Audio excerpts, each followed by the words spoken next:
네, 한덕수 국무총리 탄핵 기각 판결 이후 정치권의 움직임 짚어보겠습니다. 네, 오늘은 최수영 정치평론가, 박원석 전 정의당 의원과 함께합니다. 어서 오세요. 네, 당초에 한덕수 총리 탄핵 심판이 기각될 거라고들 많이 예상을 했는데 이렇게 5대2대1 예상하셨습니까? 저는 그렇게 예상 못했습니다. 저는 이제 처음에 이 말하자면 의결 정족수를 들어서 아예 각하를 시키거나 아니면은 그러니까 기각을 한다면 8대0으로 봤는데 의외로 저는 각하의 소수 의견도 있었고 그다음에 정계선 재판관의 또 인용이 있어서 의외였다는 좀 생각은 드는데 어찌되었건 대세와 전반적인 좀 더 다루겠습니다만 세부적인 내용을 쭉 보면은 한덕수 총리에게는 탄핵의 책임을 물을 수 없다라는 게 전반적 중론 같아서 그 부분 아마 헌재 기류에 전반적으로 반영이 된 듯한 그런 느낌입니다. 예. 의원님은 오늘 결과 전반적으로 어떻게 읽으십니까? 그러니까 대체적으로 기각 전망이 우세했던 거는 사실이고요. 일부에서는 이제 각하를 예상하는 이제 그런 전망도 있었는데 이미 이제 그 변론 마치고 30일 넘게 그 평일을 이어온 과정에서 각하 가능성이 그렇게 높지는 않았다고 저는 봤습니다.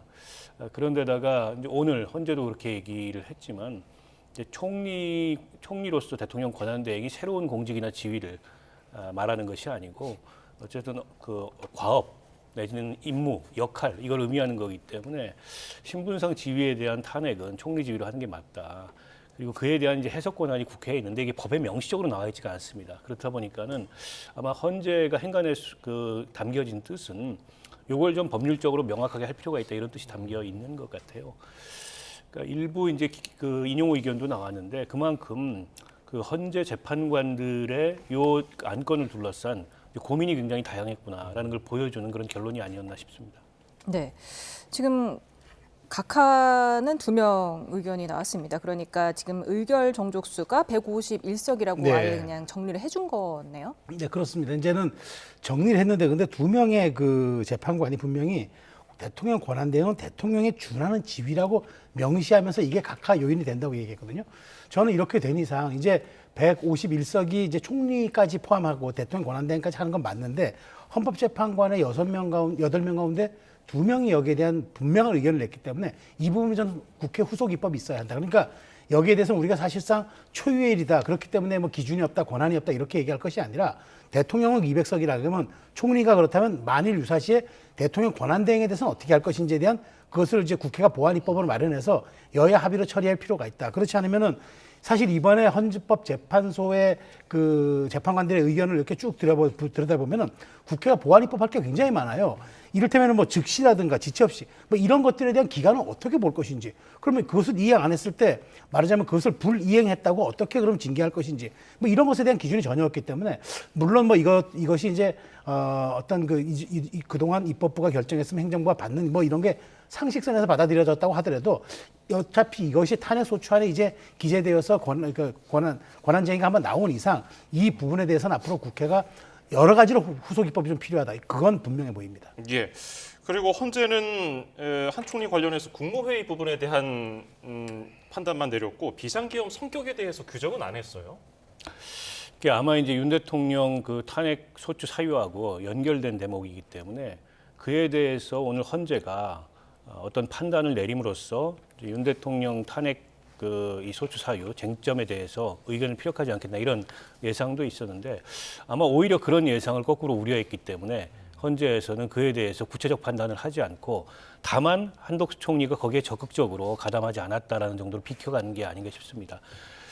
그런데 조금 이제 거꾸로 보면 정상적인 그게 계엄이었다면 국무총리가 적극적으로 가담하지 않는다는 게 사실은 있을 수 없는 일이거든요.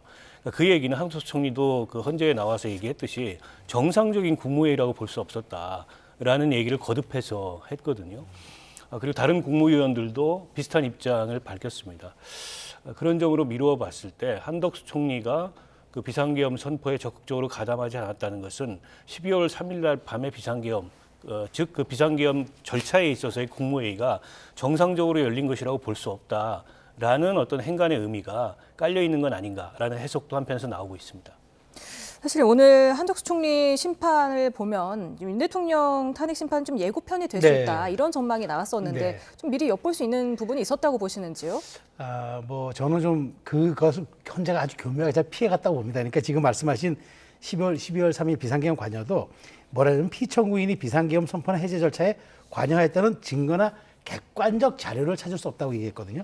이 얘기는 다시 얘기하면은 여기에는 증거 불충분이기 때문에 대통령의 탄핵 심리는 법리적으로 굉장히 우리가 꼼꼼하게 한번 들여다보겠다라는, 왜냐하면 주체가 대통령이었으니까, 계엄의 주체는. 사실 총리라는 건 계엄의 일종의 주체가 결정하면 거기에 따르는 일종의 피동적 그런 사안이기 때문에 여기에 대해서는 우리가 증거 불충분에 더 이상 따지진 않겠다.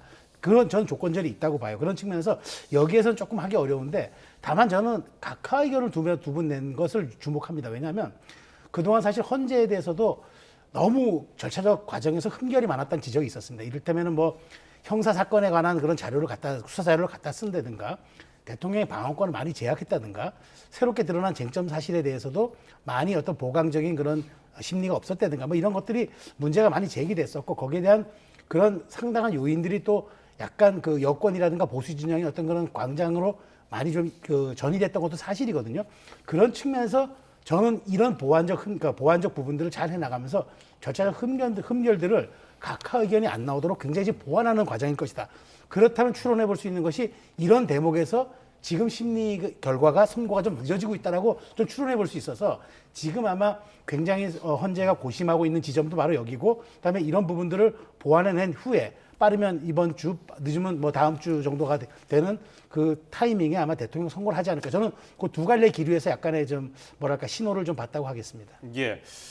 그리고 기각 의견을 낸 재판관 5명 중에 4명은 이제 한 총리가 헌법재판관을 임명하지 않은 것을 두고서 뭐 위헌과 위법은 맞다고 하면서도 기각 결정을 내렸거든요. 이 점은 어떻게 보셨습니까?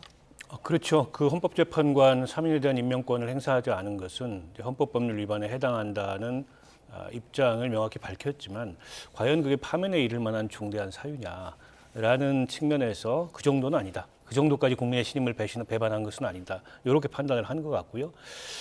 또 이제 최상목 권한대행이 그 권한대행을 맡아서 그 중에 2사람은 임명을 했잖아요. 물론 2사람 임명한 행위에 대해서 이제 권한쟁의 심판에서 위헌성이 있다 이렇게 결정이 났지만, 2사람을 임명함으로써 그 앞서 이 한덕수 총리가 3사람을 임명하지 않은 것이 부분적으로 치유됐다, 이런 인식을 비춘 것 같아요. 그렇다 보니까 그것 가지고 헌법법률 위반은 맞으나 이 총리직에, 대통령 권한대행직에서 파면할 정도는 아니다, 이런 결론을 내린 것 같고요.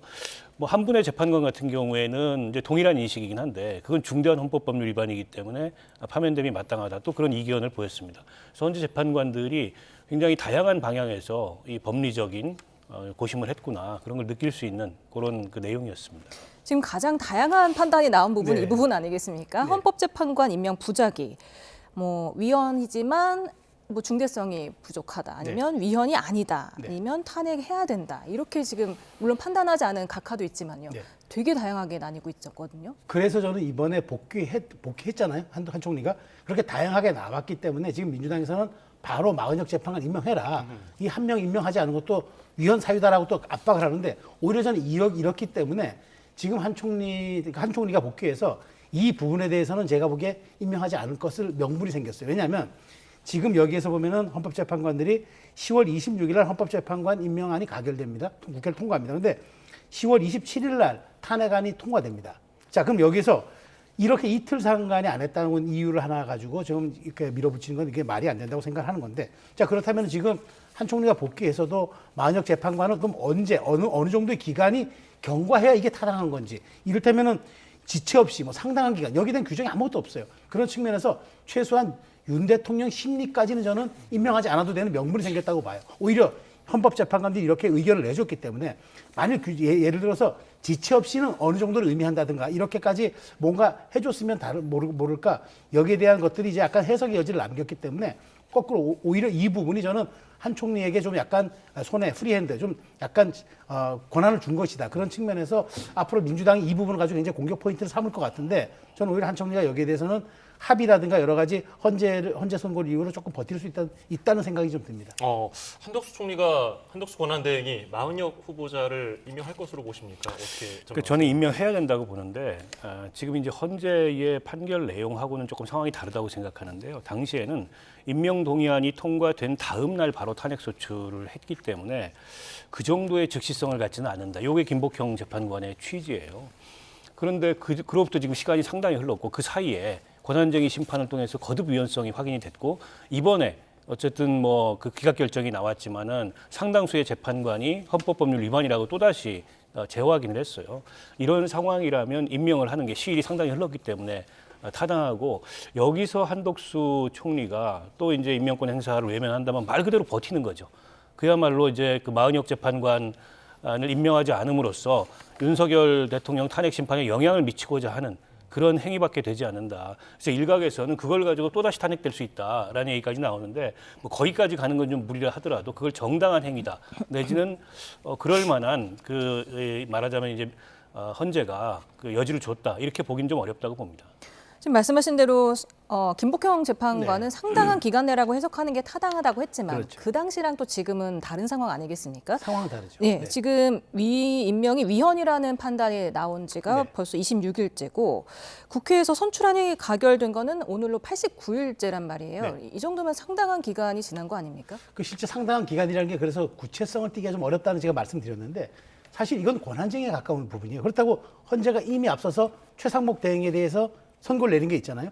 아니 헌법 그러니까 기관간 행정부가 그 국회가 한 것을 거부할 수 있는 그런 것은 없으나 그렇다고 우리가 특정한 시기를 규정하거나 규정할 수 특정할 수는 없다라고 얘기를 했단 말이에요. 그런 측면이 그렇다면 저는 한 총리에게도 적용이 되는 거 맞죠. 그렇기 때문에 저는 한 총리가 이 부분은 정무적으로 판단할 문제라고 봅니다. 왜냐하면 이때 그러면 한 총리가 이젠 해도 되고 안 해도 되는 지금 입장에 서 있는데 과연 그러면 마은혁 재판관 임명하는 게 그렇다면 이 지금 국민 통합이라든가 헌재의 심리가 마지막으로 치닫고 있는 편결의 시간에서 이게 과연 순기능으로 작용할지 그다음에 이것으로 인한 나중에 정치적 후폭풍을 어떠할지 이걸 전반적으로 고려해서 하면 될 것 같은데 저는 그런 측면에서 오히려 안 하는 쪽으로 부작위 쪽으로 가는 것이 오히려 지금의 상황을 관리하는 게 오히려 그게 지금 더 안정적일 수 있다는 생각을 하기 때문에 민주당은 계속적인 프레스를 가하겠지만 명분을 가지고 하겠지만 저는 한 총리가 이거는 대통령 심리까지는 안 하겠다라고 버티는 일종의 명분도 생겼다고 저는 보는 거죠. 네, 헌법 위반을 인정한 재판관이 일단은 5명이잖아요. 그렇죠. 지금 아니다라고 하는 사람은 딱 한 명 있거든요. 그러니까 지금 그 임명 시점을 지금 윤 대통령 탄핵 심판 선고 이후로 보시는 거죠? 네, 저는 그렇게 생각합니다. 그러니까 한 총리가 이 부분에 대해서는 끝까지 거부할 수 있는 이제 명분은 없어요. 왜냐하면 최상목 대행도 그렇게 판결이 나왔고 지금 한 총리도 그렇게 나왔기 때문에 이 부분은 그렇게 하는데 다만 윤 대통령 심리 전까지 그럼 마은혁 재판관을 합류시킬 것인가 이 부분은 좀 다른 문제이기 때문에 제가 보기에 오늘 뭐 국민화합이라든가 여러 가지 또 얘기했고 좌우로 치우치지 않겠다고 얘기했고 이 얘기는 그 전에 얘기했던 여야 합의 정신과도 유관하기 때문에 그런 측면에서 저는 오히려 이번만큼은 오히려 한 총리가 조금 더 시간을 더 갖겠다라는 쪽으로 선회할 것 같습니다. 예, 한덕수 총리 오늘 뭐 재판 결과 나오자마자 바로 출근을 했습니다. 그리고 담화를 냈는데 극단적인 지금 정치 상황을 좀 해소하고 여야 협조를 부탁했습니다. 어떤 의미로 보셨습니까? 뭐 당연히 이제 원론적으로 그 어쨌든 이 공론 분열을 최소화하고 이제 국민 통합을 위해서 노력하겠다 이런 취지의 발언이라고 봐야 될 것 같고요. 어쨌든 지금 뭐 87일 만에 그 탄핵이 기각되면서 한덕수 총리가 돌아왔지만 지금 어떻게 보면 지금 국정 상황이 예사롭지가 않은 상황인 것만은 맞습니다. 산불로 인해서 거듭된 전환이 발생하고 있고 또 뭐 경제나 외교나 이런 현실들이 간단치 않거든요. 한 총리가 공직 경험을 오래 하신 분이기 때문에 다시 돌아온 이후에 국정의 우선순위를 잡아가는 데 있어서 아마 그동안에 여러 가지 본인이 경험했던 바나 이런 역량들을 발휘할 거라고 믿고요. 다만 또다시 이제 이 권한대행직 수행에 있어서 위헌성의 논란이 발생할 소지가 있거든요. 그게 바로 마은혁 재판관 임명을 또다시 보류하는 겁니다. 근데 이렇게 거듭 이 헌법재판소에 의해서 위헌 위법성이 확인된 만큼 저는 임명하는 것이 윤석열 대통령 탄핵에 의도적으로 영향을 미치고자 하는 그런 행위다. 때문에 이 또한 어떤 위헌적인 행위로서 탄핵 사유가 된다라는 시비를 차단하고 그야말로 여야의 그 협조 속에 국정에 전념할 수 있는 그런 전제일 것 같아요. 그래서 이걸 더 이상 미루지 말고 제가 보기엔 임명하는 것이 타당하다고 보고 물론 마은혁 재판관을 임명한다 그래서 마은혁 재판관이 이번 대통령 탄핵 결정에 참여한다라고 반드시 볼 수가 없습니다. 왜냐하면 그렇게 되면 또 이제 이 변론이 재개돼 가지고 선고 기일이 또 늘어날 가능성이 있거든요. 그거는 헌재로서도 별로 그렇게 원하지 않는 거고 국민 모두 원하지 않는 방안이기 때문에 마은혁 재판관 스스로 회피할 수도 있고 또 재판관들 평의를 통해서 이번 결정에서 마은혁 재판관은 제외하고 아마 결정을 내릴 수도 있다고 보는데요. 그런 점을 감안해서 저는 한덕수 총리가 다시 복귀했기 때문에 또 다시 정쟁의 한가운데에 들어가는 건 바람직하지 않다고 생각하거든요. 스스로 정쟁에 빠지지 않을 그런 어떤 방안들을 찾아가야 된다 이렇게 생각합니다. 네. 어찌됐든 지금 윤 대통령 출범 이후에 접수됐던 탄핵 소추안 13건 중에 9건이 전부 기각이 됐습니다. 그런데 지난주에 또 최상목 대통령 권한대행에게 대해서 30번째 탄핵 소추안을 발의했잖아요. 표결까지 갈 가능성은 얼마나 높다고 보십니까? 거의 없다고 봅니다. 지금 사실 민주당도 해놓고 나니까 사실 출구 전략을 못 찾고 있는 거예요. 그러니까 이게 사실 그날 발의하는 날 한 총리에 대한 선고가 딱 기일을 예정했잖아요.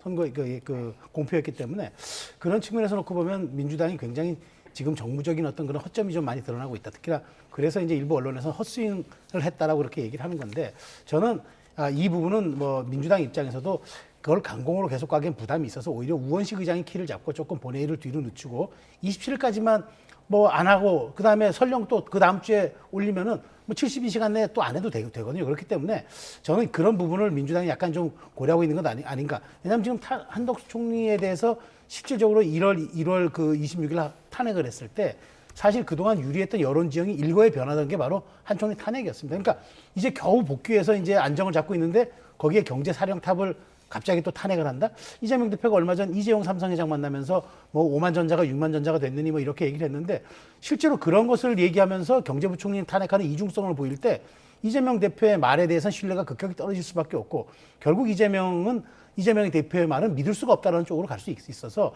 민주당이 이 지점 고민하되 아마 출구 전략은 늦게 본회의에 상정하는 쪽으로 마치 압박은 하는 것처럼 보이겠으나 그러나 우원식 의장이 조금 시간을 벌어주는 쪽으로 해서 저는 갈 것이다. 최상목 총리에 대한 탄핵은 결코 민주당에 전 도움이 안 되는 전략이라고 봅니다. 예, 대통령실에서는 한 총리 결과가 나오니까 환영 입장을 냈고 국회에 악의적 정치 공세가 입증됐다고 했고요. 여당에서는 이 민주당이 탄핵소 추진해서 구전구표했다고 했습니다. 어떻게 보셨습니까? 뭐 대통령실이나 국민의힘에서 그동안에 계속 언급해 왔던 바고 이게 이제 뭐 야당의 줄탄핵이 급기야는 계엄의 사유다라고까지 윤석열 대통령은 주장하는데 근데 지난번에 최재해 감사원장 등에 대한 이제 탄핵 선고에서 밝혔듯이 이걸 소추권 남용으로 볼 수 없다라는 거고요. 오늘 이제 그 한덕수 총리에 대해서도 어쨌든 5명의 재판관은 헌법법률 위반이 있었다고 인정을 했지 않습니까? 마찬가지로 이걸 두고 소추권 남용이라고 볼 수 없고 그에 대해서 의심이 있다면 그 위헌 행위를 저지른 것에 대한 의심이 있다면 국회의 권한 내에서 탄핵 소추를 할 수 있는 거죠. 때문에 뭐 그 대통령실이나 국민의힘에서 하는 비판은 늘 해오던 그런 비판의 연장선이라고 봐야 될 것 같고요.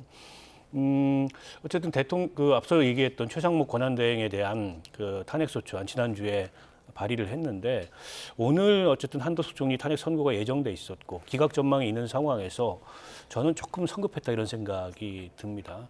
그렇다 보니까는 민주당이 모양새가 조금 좀 어색하게 돼버렸는데요. 그러니까 본회의에 뭐 보고한 이후에 72시간 내 표결인데 본회의에 보고를 늦추는 방식으로 이 문제를 좀 우회해 가는 게 타당하지 않나. 물론 현재까지 민주당의 입장은 여전히 강경합니다. 그래서 최상목 그 권한대행이 헌재 재판관 임명하지 않는 거 위헌이 명백하기 때문에 그에 대해서 이제 파면하겠다라는 입장을 밝히고 있습니다만 그게 가져올 여러 가지 또 그 정치적 효과나 이런 걸 감안했을 때 굳이 무리해서 강행할 필요는 없고 본회의 보고를 늦추면 자연스럽게 이 이슈가 일단 뭐 수면 위에서는 사라지는 거기 때문에 그런 방식으로 좀 우회할 필요가 있다는 생각이 듭니다. 네, 근데 국민의힘은 여전히 마은혁 후보자를 임명해서는 안 된다 그러면서 여야 합의를 다시 꺼내들었죠. 네. 그 얘기는 뭐 원칙적으로 맞는 얘기죠. 그리고 지금 제가 좀 전에 말씀드렸지만 한 총리 입장에서도 이 부분에 대해서 그렇게 서두를 사실 이유는 없다고 봐요. 물론 박 의원님 말씀처럼 당위성에 대한 문제는 있어요. 그러니까 당연히 국회가 3명을 했는데 2명하고 1명 안 하는 이유는 뭐냐. 그러니까 빨리 해서 일단 표결에 참여시키지 심리에 참여시키거나 표결에 참여시키지 않으면 되니까 임명해놓고 봐야 된다는 얘기가 일견 타당해는 보이지만 실제로 사실을 합류했을 때 이분이 이제 마은혁 후보자가 나는 심리에서 빠지겠다고 결정하는 거는 헌재 소장 대행이 결정을 해줘야 됩니다. 그러니까 지금 문영배 소장이 이걸 동의해줘야 된다는 얘기인데 그게 어떻게 될지도 모르고 말하자면 헌법재판소의 선의에만 맡기겠다? 이 부분도 사실은 국민의힘 입장에서는 지금 여러 가지 지형이 바뀌고 있는 상황에서 조금 뭐 우려할 수도 있는 것이라고 저는 생각이 되고요. 지금 사실 뭐 헌재가 얘기를 했어요. 민주당이 탄핵 소추를 한 것은 뭐 그게 법상에 있는 권한을 행사한 거다. 근데 법상에 있는 권한을 행사한다는 게 그저 그것을 그냥 마구잡이로 조자령 헝칼 휘두르듯이 막 쓰라는 얘기는 아니거든요. 일종의 제도적 자제를 통해서 할 수 있을 땐 피해 나가다가 어쩔 수 없을 때 하는 게 탄핵소추인데 이거를 사실은 30번째까지 했다는 것은 이건 남발이라는 말이 정확하게 적용되는 거거든요. 그럼 여기에 대한 민주당의 제도적 인내와 자제 같은 경우는 당연히 이건 정치적으로 비판받아야 마땅한 건데 마치 여기에서 민주당은 그래 우리가 헌재에게 우리가 그 탄핵 면허권을 받은 것처럼 준 것처럼 그렇게 좀 오도하는 거는 그건 좀 지양해야 된다고 보고요. 이재명 대표도 이런 부분에 대해서는 깔끔하게 승복의 메시지를 내면서 탄핵 앞으로 자제하고 최대한 우리도 제도적 인내를 하겠다 이렇게 나가는 게 좀 맞는 거라고 봅니다. 예, 앞서서 시기를 좀 늦추는 방안 말씀해 주셨는데 우원식 의장은 어떤 결정을 내릴까요? 글쎄 결국에는 이제 의장이 본회의에 이제 안건을 상정, 물론 이제 여야 합의하에 안건을 상정하는데 뭐 합의는 안 될 거고 결국에 그 동안의 이제 전례를 보면 이제 민주당의 의사를 받아들여서 안건 상정을 해왔는데 지금 누가 봐도 최상목 대행을 지금 시점에 다시 이제 본회의에 탄핵안을 보고하고 표결에 들어가는 게 좀 무리하다 이렇게 보이거든요. 그래서 아마 의장이 거기서 약간은 이제 조정력을 발휘해서 의장 책임 하에 안건을 좀 뒤로 미루는 식으로 대응할 수 있지 않을까라고 생각을 하고요. 물론 민주당이 안건을 철회하는 방법도 있는데 지금 분위기에서 민주당이 뭐 안건 철회하면서 우리가 스스로 잘못했다라고 인정할 것 같지는 않아요. 그래서 지금 이제 30번 탄핵이라고 말씀을 하시는데 그중에 표결까지 간 건 13번밖에 없고요. 나머지 이제 철회한 것도 있는데 아직까지 이게 본회의에 보고 안 하고 그야말로 이제 이 발의 상태에 있는 그런 탄핵 안건도 있습니다. 더군다나 지금 경제 상황이 굉장히 심상치 않은데 마땅한 대안도 없이 경제부총리를 직무정지 상태로 들어가게 한다면 그에 대한 비판도 상당할 거기 때문에 제가 보기엔 민주당이 어쨌든 최상목 총리가 위헌적인 행위를 한 건 맞고 그에 대해서 이제 국회가 가진 권한 하에 탄핵 발의를 할 수 있었습니다만 지금 상황의 특수성을 감안했을 때 그걸 강행하는 건 그다지 그렇게 현명한 방안은 아닐 것 같다는 생각입니다. 민주당에서는 지금 마은희 후보자 미임명이 위헌성이 지금 2번이나 헌재가 지적한 만큼 네. 즉시 임명하라는 거고 네. 거기에 더해서 상설특검 추천 의뢰도 하라고 촉구를 했습니다. 네. 근데 지금 이 시점에서 상설특검의 실효성은 어떻게 보십니까? 지금 민주당이 고민이 많은 게 지금 이 탄핵 심리가 처음에는 그냥 쉽게 인용될 거로 생각하다가 이게 장애물에 부딪히고 굉장히 지금 국민적 허들이 있다고 생각을 하는 것 같아요. 그리고 실제 지금 여러 가지 헌재가 이제까지 판결 내리는 기류를 보면은 그걸 자신하지 못한다고 느끼는 것 같아요. 그러다 보니까 자꾸 다른 이슈를 꺼내들어요. 무슨 뭐 김건희 여사 특검법이라든가 그다음에 새로운 특검을 임명하니까 빨리 특검을 임명하라든가 그러니까 자꾸 이런 부분들을 좀 뭐랄까 이슈를 전환함으로써 다시 이제 이 꺼져가는 여론에 좀 불을 지피자. 그러다 보니까 심지어는 이제 뭐 지도부까지 12년 만에 야외 천박 장사로 나가는 극한의 강수를 두는데 과연 이런 것들이 어찌 보면 전 지지층에게 이게 오히려 기각되는 것 아니냐라는 불안감을 자극시킬 수도 있고 그다음에 중도층에게는 민주당의 조급증과 불안감이 도를 넘어서 수권 정당임을 입증하지 못하는 또 그런 사례로 보일 수도 있어요. 그리고 이슈에 대한 집중력과 그런 파이팅 같은 경우가 자꾸 이렇게 삼지사방으로 혼재돼 버리면은 오히려 동력이 떨어진다는 게 이게 사실 이게 정치의 법칙 같은 건데 민주당이 지금 너무 불안해하고 조급해하니까 이런 좀 여러 가지 악수들을 두는 것 같아요. 제가 보기에 다시 전열을 정비하는 게 오히려 민주당 입장에서는 그게 지금 오히려 지금 분위기를 좀 더 바꿀 수 있는 길이 아닌가 그런 생각이 듭니다. 예, 민주당은 말씀하신 대로 윤 대통령 탄핵을 주장하면서 광화문에 천막 당사를 설치했습니다. 오늘 현판식도 했는데 어떻게 보셨습니까? 2013년도에 김한길 대표 시절에 서울광장에서 천막농성을 당사를 차리고 했던 적이 있어요. 그로부터 지금 한 13년 만에 천막 당사를 다시 차린 건데 당시에도 야당이었고 지금도 야당이었지만은 야당으로서의 위상이 좀 다릅니다. 그때는 이제 소수 야당이었는데 지금 국회 170석을 갖는 그리고 유력한 차기 대선 후보를 보유한 그런 야당이기 때문에 천막 당사를 차린다는 것은 국회 내에서 내지는 제도적 수단을 통해서 뭔가 그 사안을 해결할 방법이 없다. 거리에 나가서 직접 시민들을 만나면서 여론에 호소하겠다. 이게 이제 천막 당사의 그 의미이고 이제 그런 정세 인식하에 나오는 대응인데 그때하고 지금은 조금 다른 것 같아요. 어쨌든 대통령이 탄핵 소추돼서 직무가 정지돼 있고 또 탄핵 그 인용 가능성, 그러니까 탄핵이 받아들여질 파면 가능성이 굉장히 높은 이런 상황에서 이 민주당의 의원들이 뭐 주말마다 광장에 집회도 나가고 또 농성도 하고 행진도 하고 다 할 수 있습니다. 근데 이제 당사를 차린다는 거는 그 의미가 조금 다르기 때문에 이제 그렇게까지 할 필요가 있느냐. 그리고 막상 당사를 저렇게 야외에 나가서 차렸을 때 지금 하는 것 이상으로 할 수 있는 무엇이 더 있느냐라는 측면에서 이제 실효성이 크게 없다. 이런 지적도 당 내부에서도 있는 것 같아요. 다만 저렇게까지 한 이유는 지금 헌재의 결정이 늦어지면서 민심도 상당히 동요하고 있고 또 지지층도 상당히 동요하고 있고 뭔가 지지층은 더 민주당이 절실한 대응을 해야 된다. 이제 이런 어떤 요구가 강하기 때문에 그런 지지층의 여론이나 요구에 부응하는 측면이 있는 것 같아요. 근데 뭐 오래갈 그런 성격의 그 방식은 아닌 것 같고 어찌됐건 이제 뭐 헌재 결정이 임박했기 때문에 헌재 결정이 이루어지게 되면 자연스럽게 다음 단계로 넘어갈 수 있지 않을까 싶습니다. 네, 근데 국민의힘 권영세 비대위원장은 헌재는 윤 대통령 탄핵 심판에 대해서도 절차적인 하자와 내용상의 문제점이 없는지 시간의 구애를 받지 않고 철저하게 검토해야 한다 이렇게 말을 했는데 네. 시간이 이렇게 늦어질수록 좀 유리하다고 보는 걸까요? 그렇죠. 저는 뭐 유리하다, 유불리라기보다는 제가 아까 말씀드린 대로 이번에 기각 의견을 2번 받잖아요. 각하 의견 두 사람 받잖아요. 그러면 헌재가 얼만큼 절차적 흠결이라든가 정당성에 대해서 본다라는 걸 권영세 비대위원장이 안 거죠. 권영세 비대위원장도 법률가 아닙니까? 그러니까 이걸 해소하지 않으면 국민이 납득하지 못할 것이다라는 얘기를 하는 것 같아요. 그러니까 그걸 해소하기 위해서라면 이게 시간에 구애받거나 속도에 쫓길 일이 아니다. 그러니까 충분히 제가 아까 말씀드렸던 여러 가지 심리 과정에서 나왔던 절차적 흠결에 대해서 충분히 보완하고 거기에 대한 어떤 그 헌재 입장들을 선고문에 담아줘야지만 국민이 승복할 수 있을 거다. 그러니까 4월 15일 전에만 하면 될 일이지 이걸 가지고 마치 지금 지금 박찬대 원내대표는 27일 내일이라도 당장 하라고 지금 이렇게 촉구하는 것이 과연 이게 온당한 것인가 그걸 아주 우회적으로 직격한 거라고 보이는데 저는 헌재가 이 부분을 감안해서 아마 저는 충분히 숙고하는데 저는 4월 초는 넘기지 않을 것 같다는 생각은 듭니다. 저는 조금 다르게 보는데요. 국민의힘 지도부도 그렇고 국민의힘 의원들도 그렇고 어쨌든 지금 탄핵 소추 사유로 거론된 5가지 그런 쟁점들에 대해서 그 실체를 부인하지는 못합니다. 그러니까 실체를 부인하지 못하니까 자꾸 이제 절차적인 문제를 거론해서 각하를 얘기하는 것 같아요. 권영세 비대위원장이 하신 말씀도 유사한 맥락에 있는 것 같고 결국 이게 본안에 대해서 실체 판단을 하면은 이게 인용될 가능성이 높고 기각 가능성이 없다. 이걸 거꾸로 증명해주는 그런 언급이 아닌가 싶고 또 한 가지는 조기 대선이 현실화된다고 봤을 때 국민의힘은 시간을 최대한 끌어야 됩니다.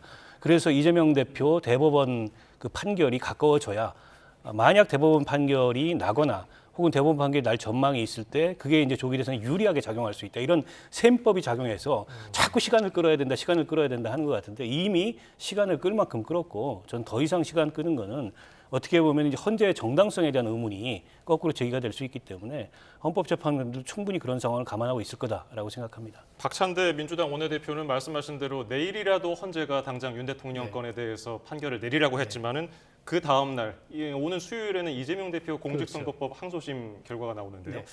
이 결과에 따라서 상당히 파장이 있겠죠. 그러니까 하루라도 빨리 해달라고 지금 읍소를 하는 겁니다. 그러니까 이게 왜냐면 왜 민주당 입장에서 중요하냐면 윤 대통령 선고가 먼저 나면은 그게 민주당은 탄핵 다 인용이라고 기대하잖아요. 그러면 이 조기 선거판 자체가 계엄 대 반계엄의 구도로 가겠지만 만일 이재명 대표가 먼저 나오고 한 일주일 열흘 있다가 윤 대통령 선고가 나온다. 그러면 이재명 대표의 공직선거법 위반이 이재명 대 반이재명 구도로 이미 프레임 자체나 전선 자체가 형성된 후에 윤 대통령 선거가 나면 이건 굉장히 불리하다고 보는 거예요. 정치적으로. 그러니까 민주당 입장에서는 지금 다른 게 눈에 띄는 게 아니라 오직 조기 대선이 있을 때 이재명 대표에게 유리하냐 불리하냐가 저렇게 민주당 박찬대 원내대표의 속내에서 그냥 바로 드러나오는 겁니다.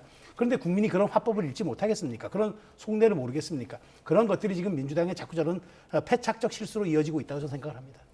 지금 민주당에서는 지금 오늘 선고기일 지정해서 당장 내일이라도 파면하라 이런 입장이고 또 이현주 최고위원은 헌재조차 헌법소에 소극적이라면은 국민의 뜻을 다시 묻자. 그래서 필요하면은 여야 의원이 총사퇴하고 총선을 다시 치르자 이렇게까지 얘기를 했네요. 아니 그냥 뭐 절박감을 표현하기 위해서 그러니까 수위가 높은 발언을 하는 거라고 이해하면 될 것 같고요. 지금 여야 의원들이 총사퇴하고 총선을 다시 치르고 이럴 가능성은 전혀 없지 않습니까? 아마 민주당 내에서도 그게 결의가 안 될 텐데 그건 그만큼 지금 헌재 그 재판이 늦어지는 거에 대해서 좀 강하게 촉구하는 그런 의미 정도가 아닐까 싶은데요. 어쨌든 이번 주에 이재명 대표의 26일 선고는 결정된 거고 아직 그 결론이 뭐가 될지는 모르는 상황입니다. 근데 민주당이 예정하지 않았던 타임테이블인 건 맞아요. 민주당이 예정했던 타임테이블은 윤석열 대통령 어쨌든 탄핵 인용이 먼저 이루어지고 조기 대선이 현실이 된 뒤에 이재명 대표 항소심 선고가 나서 1심과 유사한 형이나 동일한 형을 받는다 하더라도 이미 그때는 이제 경선에 들어가 있을 상황이기 때문에 되돌이키기가 어렵다. 이렇게 가려고 했던 건데 이재명 대표 선고가 앞서 나게 되면 어떻게 보면 이제 대선에 설사 조기 대선이 열려도 조기 대선의 프레임이 바뀔 수도 있고 또 당 안팎에서 과연 이재명 대표가 그 피선거권 상실형을 또 받았을 경우에 이대로 가도 되느냐라는 문제 제기가 나오면서 뭔가 좀 혼란스러워질 가능성이 있지 않습니까? 그런 여러 가지 이 가능성들에 대해서 우려하는 목소리를 내는 건 맞는데 정해졌습니다. 돌이키기가 어렵고 현재 그 선고가 이재명 대표 선고 이전에 나올 가능성이 이제 거의 없어진 것 같아요.